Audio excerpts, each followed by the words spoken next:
want you to imagine something for a second. Try to picture stepping out of a time machine, and your very last memory, the thing you just experienced a second ago, is extreme starvation and literal bombs falling on your head. Right, just total devastation. Exactly. But then you open your eyes, and you are suddenly dropped into an era filled with blinding neon lights and just an unlimited, overflowing amount of food. It would be, it would completely break your brain. Oh, totally. It's not just some fun sci-fi setup. It's this intense thought experiment that completely flips how we look at our normal, everyday lives and all the things we just, take for granted. Yeah, it really is like sensory whiplash, or like a bug in your brain's processing power, because the contrast is just too massive to handle. Right. And that is exactly our mission for this deep dive today. We are exploring this massive gap in reality using an incredible piece of source material. It's the acclaimed Japanese science fiction novel called -0, written by Tadashi Hirose. Yes, Tadashi Hirose. And it's such a brilliant text for this.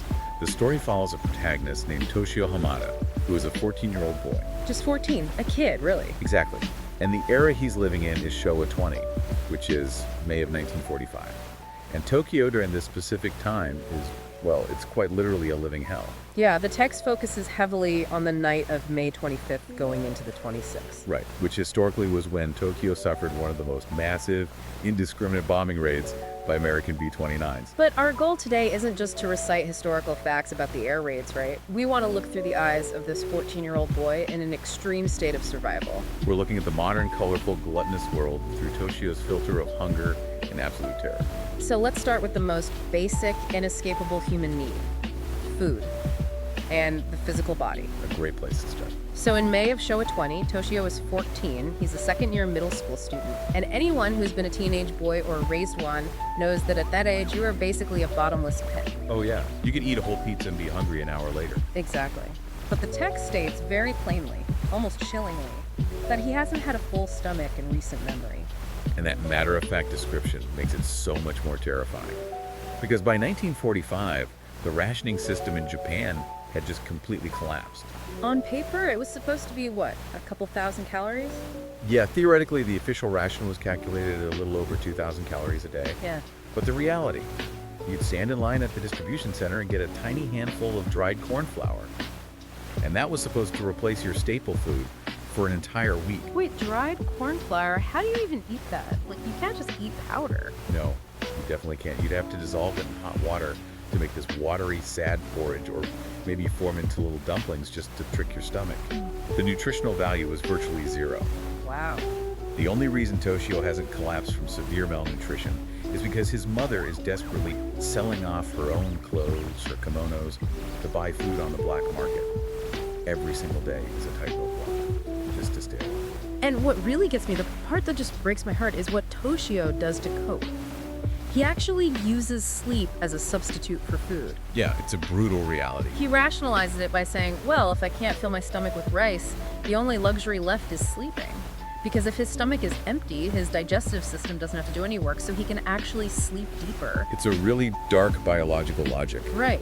He thinks getting 10 hours of sleep under warm futons is his one unrationed luxury, the one thing nobody can take from him. But psychologically, when you're in a state of prolonged starvation, your brain gets completely hijacked by basic survival instincts. Your world shrinks. All you think about is how to conserve calories and how to numb the pain of hunger. So sleep isn't even really rest for him. No, not at all. It's a biological defense mechanism to stop burning calories. It's an escape hatch from the physical reality of a completely empty stomach. But then even that one sanctuary is taken away. Right, because of the air raid sirens. They rip through the night. So not only is the war depriving him of food, but it's acting like a massive violent force, rationing out his basic human right to just sleep. Every single cell in this 14-year-old body is just branded with this ultimate state of deprivation. So keep that starving boy in your mind, because 18 years later, in Showa 38, so that's 1963, Toshio travels to the modern era, and he reunites with this woman, Keiko Izawa, who traveled through time. Yes, the contrast here is just staggering. The abundance of food they encounter in 1963 is almost offensive when you look at it from the 1945 perspective. Like, Toshio offers Keiko a Coca-Cola, and she's never had one, right? And she takes a sip, scrunches her face, and says it tastes like celluloid, which is just the most perfect description. It's brilliant. Celluloid is an early plastic. So to a palate that only knows literal starvation and basic survival, the hyper-artificial extreme sweetness and the aggressive carbonation of a Coke, it doesn't taste like food. It tastes like synthetic noise. Totally. And they're casually surrounded by, kimuraya pastries, imported corned beef, Kraft cheese. It's just everywhere. Right, it's just mundane, everyday stuff to people in the 60s. It makes me think it's like Toshio's stomach was functioning inside this gritty, black and white, silent movie for his whole life. And then boom, somebody kicks the doors open and throws him into a blasting, all-you-can-eat IMAX buffet. The IMAX buffet is the perfect analogy. Like it's too much data for his body to process, right? Exactly. Yeah. From a cultural and psychological standpoint, dropping someone from a starving world into an age of gluttony isn't just a pleasant surprise. When Toshio sees modern people throwing half-eaten food away or just snacking because they're bored. Oh, that would probably make me sick. Right. To the boy shivering in the dark in 1945, modern eating habits would look genuinely violent. It's a complete ethical collapse. The value system of what food means is totally inverted. Man, that violent internal shift is wild. But let's look outside his body now. Because the lack of physical stuff during the war didn't just mean empty stomachs. It meant the world was literally drained of color. Oh, absolutely. If you visualize Showa 20, the entire visual spectrum is just dead. Yeah, it's all muddy khaki uniforms and the dull brown of air raid hoods. Women were forced into these baggy work trousers called monpe. The government slogan was literally, "Luxury is the enemy." So the very idea of fashion or self-expression wasn't just frowned upon. It was treated as a crime against the state. Which leads to this incredibly painful detail about Toshio's shoes. He actually owned a pair of canvas shoes that he'd broken in. They fit him perfectly. But his mother needs leverage. Exactly. She needs to negotiate with a farmer for sweet potatoes, so she takes his comfortable canvas shoes and trades them away. She's forced to trade his basic physical comfort just to secure enough calories to keep him breathing. And because of that trade, Toshio is stuck wearing these stiff, real leather lace-up boots from God knows where. And they are a full size too small. The text describes him having to violently yank them onto his feet, and the second his foot slides in, there is this agonizing, blinding pain as his pinky toe is just crushed. But he has no choice. He has to limp through a burned-down city in these torture devices. Hirose's writing here is just spectacular, because that pair of undersized boots, it's not just a story about bad footwear. It is a flawless physical metaphor for the entire war effort. Oh, how so? Think about it. The war is a system that takes the soft, growing, vulnerable body and mind of a teenager and violently forces it into a rigid, unyielding, painful mold. Wow, yeah. The physical agony, the lack of materials, the inability to escape your environment, all of that systemic trauma is concentrated right into the crushing pain of a 14-year-old pinky toe. That is so dark but so true. So then fast forward again to the train ride, 18 years later, 1963, the visual floodgates just burst open. Toshio's riding in this brand new, gleaming aluminum train car. The contrast is immediate. He's staring up at an advertisement for Sunny Look silk prints. And the printing is so high quality, he can literally see the soft peach fuzz on the model's skin. And then there's the woman with the violin. Yes, there's a young woman holding a violin case, and she's wearing a blouse that is so violently incredibly red. Toshio actually worries the color is going to burn a permanent afterimage on his retinas. It's a striking image. We usually talk about material shortages as just, not having stuff on the shelves. But war literally deletes the concept of color from reality. It's like the post-war era didn't just bring the absence of violence, it brought this massive tsunami of colors back into the world. That's the core of it. The flood of color is the direct antidote to the pain of those undersized leather boots. It proves that humans have been liberated from that violent standardization. So it's not just about a booming economy or people buying stuff. Not at all. Breaking free from the khaki and the monpe, it's the return of human dignity. It's the life force of individuality. The fact that a woman can just walk around in a shockingly red blouse, carrying a violin purely for the sake of art and music. Because nobody's forcing her into a uniform anymore. Exactly. That violently red blouse isn't just fashion. It is the raw, vibrating energy of freedom itself. That's why it hits Toshio's eyes with so much force. The energy of freedom. I love that. Okay, so we've talked about the colors of the daytime. Let's pivot to the most extreme contrast of all, the lights and colors of the night. Right. We have to go back to the night of May 25th, Showa 20, the B-29 air raid.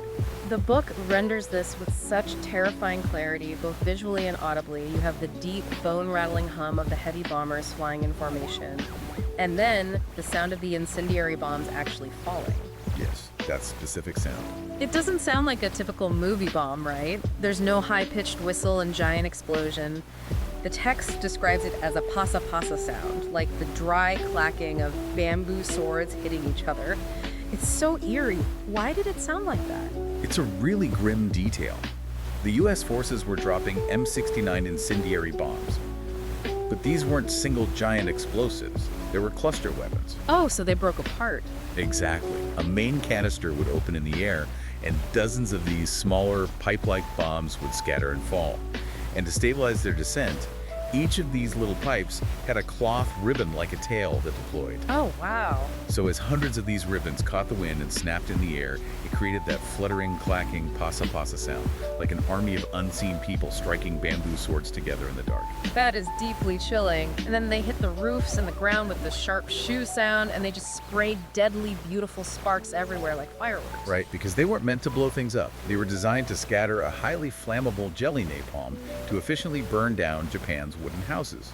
And Toshio and his mother are out in their garden pulling water from a dugout hole with buckets, just desperately trying to fight off these fires. While the sky above them is just a chaotic grid of searchlights. Right, the intersecting beams of light hunting for planes and then a burning aircraft falling out of the sky as balls of fire. It's an apocalypse illuminated in the dark.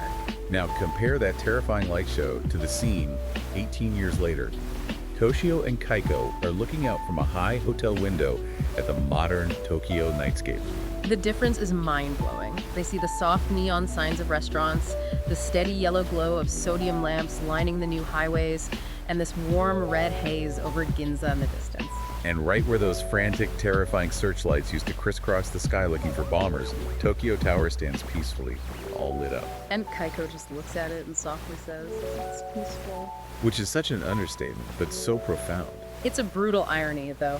In 1945, the only time Tokyo was actually bright at night was when it was being actively burned to ashes. Light literally meant death.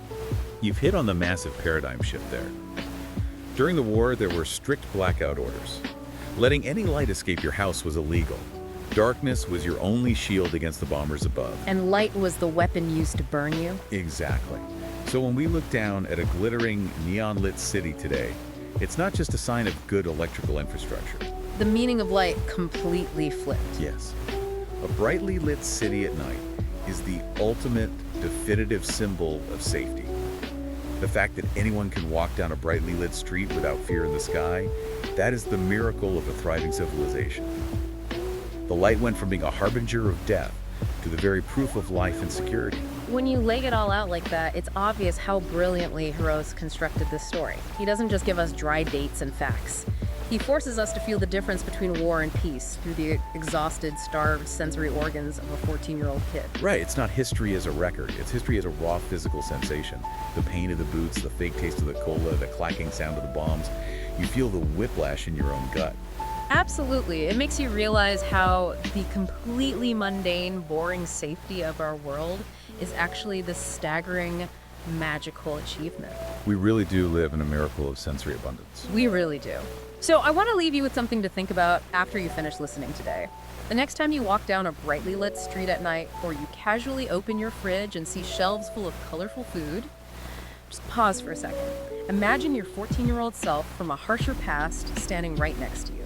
What would they think of this invisible magic you're taking for granted? Are we truly appreciating the sheer miracle of a peaceful, colorful, and boringly safe Tuesday night?